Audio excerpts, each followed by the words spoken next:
Wali Songo yang ke-8 yaitu Raden Syahid atau Sunan Kalijaga. Pasti adik-adik semua kenal ya dengan Sunan Kalijaga ya. Pastinya pernah mendengar atau menonton filmnya ya. Oke, nama aslinya Sunan Kalijaga adalah Raden Syahid atau Raden Syahid. Dia adalah putra Bupati Tuban, Arya Wiluwa Tikta. Sunan Kalijaga disebut juga dengan Syekh Malaya. Raden Syahid adalah murid Sunan Bonang. Setelah ilmunya cukup, Sunan Bonang mengutusnya untuk mendakwahkan agama Islam. Pada mulanya Sunan Kalijaga pergi ke Cirebon. Setelah itu dia berdakwah ke Kadilangu, Demak dan sekitarnya. Di tempat inilah Sunan Kalijaga tinggal hingga akhir hayatnya. Dalam menyebarkan agama Islam, Sunan Kalijaga memadukan dakwah dengan seni budaya masyarakat. Dia menciptakan wayang kulit, gamelan, tembang Jawa, ukir-ukiran, dan batik. Di antara tembang yang diciptakan oleh Sunan Kalijaga adalah Lir Ilir. Apa adik-adik semua? Lir Ilir. Dan Dandang Gula, Semarang Tan, ya. Adapun gamelan yang dibuat oleh Sunan Kalijaga adalah Kiai Naga-Wilaga dan Kiai Guntur Madu. Kedua gamelan tersebut saat ini disimpan di Keraton Yogyakarta dan Keraton Surakarta. Kedua gamelan ini disebut dengan gamelan sekaten. Karya Sunan Kalijaga lainnya yang hingga kini masih digemari oleh orang Jawa adalah wayang kulit. Setiap tokoh wayang kulit dibuat gambarnya, lalu diukur di atas kulit lembu atau sapi. Itu ya adik-adik semua. Oke, Wali Songo yang ke-9 adalah Raden Umar Said alias Sunan Muria. Raden Umar Said adalah putra dari Sunan Kalijaga. Dia menyebarkan agama Islam di wilayah lereng Gunung Muria, Jawa Tengah. Oleh karena itu, dia dikenal dengan Sunan Muria. Itu ya. Sunan Muria berusaha mengislamkan tradisi kebudayaan masyarakat. Sedikit demi sedikit, tradisi tersebut diubah dan disesuaikan dengan ajaran Islam.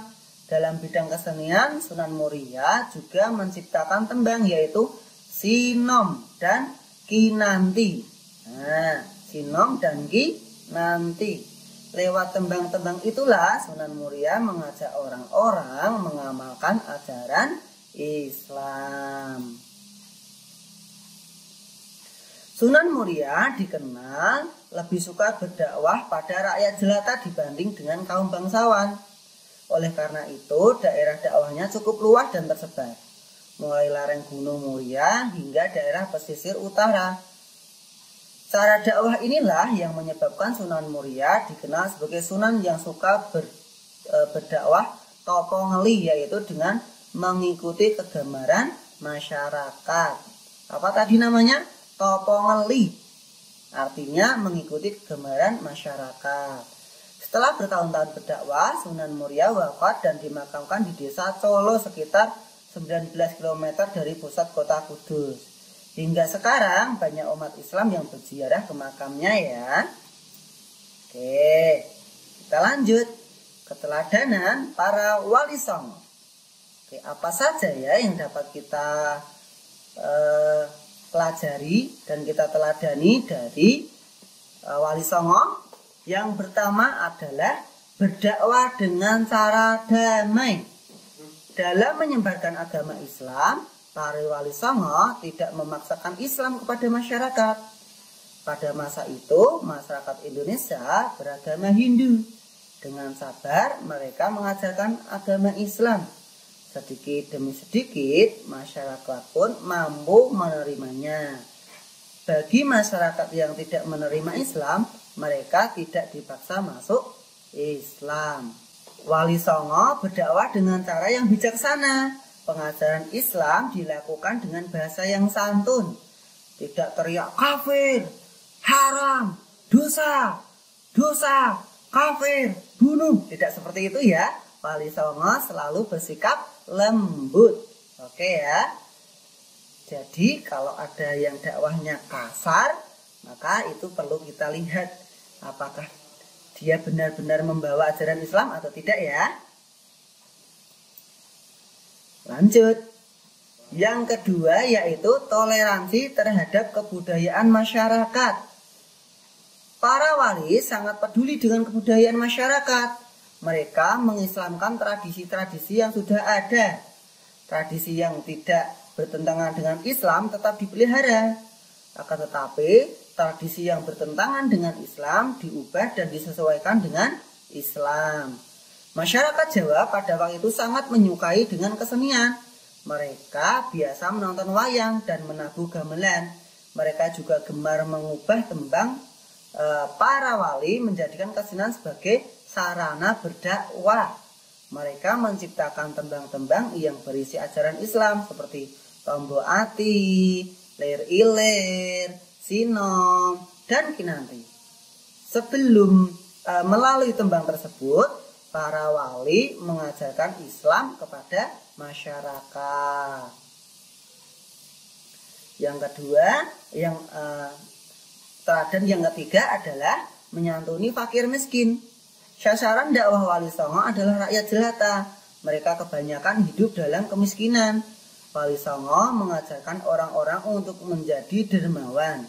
Mereka mendidik masyarakat agar suka bersedekah kepada fakir miskin dan anak-anak terlantar. Masyarakat yang miskin mendapatkan santunan. Mereka diberi tanah garapan untuk pertanian. Anak-anak mereka dididik di pesantren yang didirikan oleh para wali. Mereka belajar tanpa dipungut biaya.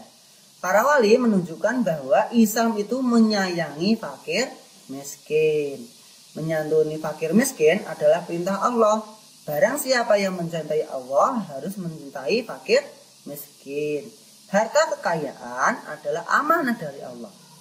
Di dalamnya ada hak yang dimiliki oleh fakir miskin. Oleh karena itu, rajinlah bersedekah kepada fakir miskin sebagai bentuk kecintaan kita kepada Allah Subhanahu wa taala. Cukup sekian ya pelajaran untuk kesempatan kali ini dari Pak Guru. Kurang lebihnya mohon maaf yang sebesar-besarnya. Pak Guru akhiri. Sebelum kita akhiri, kita berdoa penutup majelis dulu ya. Subhanakallahumma wa bihamdika asyhadu an la ilaha illa anta astaghfiruka wa atubu ilaik. Walhamdulillahi rabbil alamin. Dari Pak Guru banyak salah, mohon maaf yang sebesar-besarnya ya. Pak Guru akhiri. Assalamualaikum warahmatullahi wabarakatuh. Dadah.